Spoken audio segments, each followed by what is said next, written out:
रुख करेंगे इस वक्त रुद्रप्रयाग का, जहां आपको बता दें कार्यक्रम का आयोजन किया गया है। तस्वीरें आपको दिखा रहे हैं रुद्रप्रयाग से, जहां बीजेपी कार्यालय में कार्यशाला का आयोजन हुआ है। सीएम पुष्कर सिंह धामी का संबोधन यहां पर होने वाला है।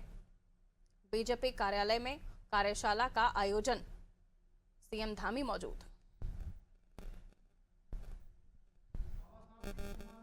अधिकारी थे, बाबा साहब को सम्मान कब मिलना चाहिए, बात जिसके वो सच्चे हकदार थे, जो उन्होंने समाज और जीवन के लिए काम किया था, शोषित वंचित वर्गों के लिए काम किया था, समाज में न्याय लाने के लिए काम किया था। उनके विचारों को अपनाने के बजाय केवल उनको राजनीति का प्रतीक बनाकर छोड़ दिया।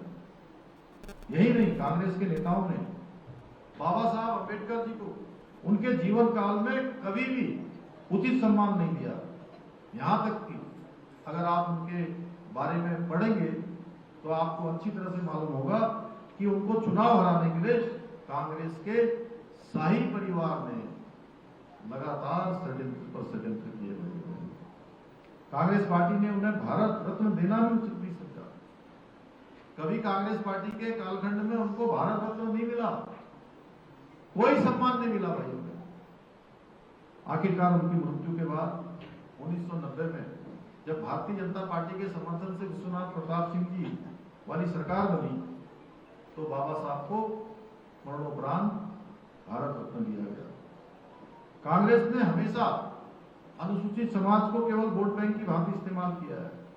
और आश्चर्य की बात तब होती है जब आज ये लोग संविधान की बात करते हैं, संविधान की किताबें लेकर घूमते हैं, एक इतनी बड़ी किताब पकड़ लेंगे और दिखाते रहते हैं। कभी उसको पढ़ते नहीं है, उसको घूमते नहीं है, उसको व्यवहार में नहीं लाते हैं, केवल जेब में रखे रहते हैं दिखाने के लिए। और सच्चाई है कि संविधान की आत्मा, समानता और न्याय और अवसर को सशक्त करने का कोई काम इन्होंने किया है। ये कार्य अगर किसी ने देश के अंदर किया है तो वो हमारे प्रधानमंत्री श्री नरेंद्र मोदी जी ही हैं, जिन्होंने काम किया है। और आदरणीय प्रधानमंत्री जी की कार्यशैली में, उनकी नीतियों में बाबा साहब के विचारों की गूंज साफ सुनाई देती है। बाबा साहब की जयंती पर राष्ट्रीय अवकाश घोषित करना हो। 26 नवंबर 1949 को जिस दिन बाबा साहब ने संविधान देश को सौंपा था, उस दिन को संविधान दिवस मनाना हो, या फिर बाबा साहब की स्मृतियों से जुड़े हुए प्रमुख स्थल उनको राष्ट्र चेतना के पंच तीर्थों के रूप में विकसित करना हो। अपने इन सभी निर्णयों के माध्यम से आदरणीय मोदी जी के नेतृत्व वाली भाजपा सरकार ने बाबा साहब को अपनी सच्ची श्रद्धांजलि अर्पित की है।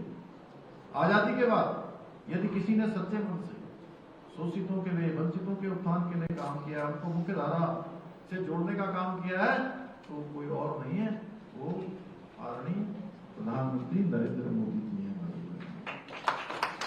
और आज जहां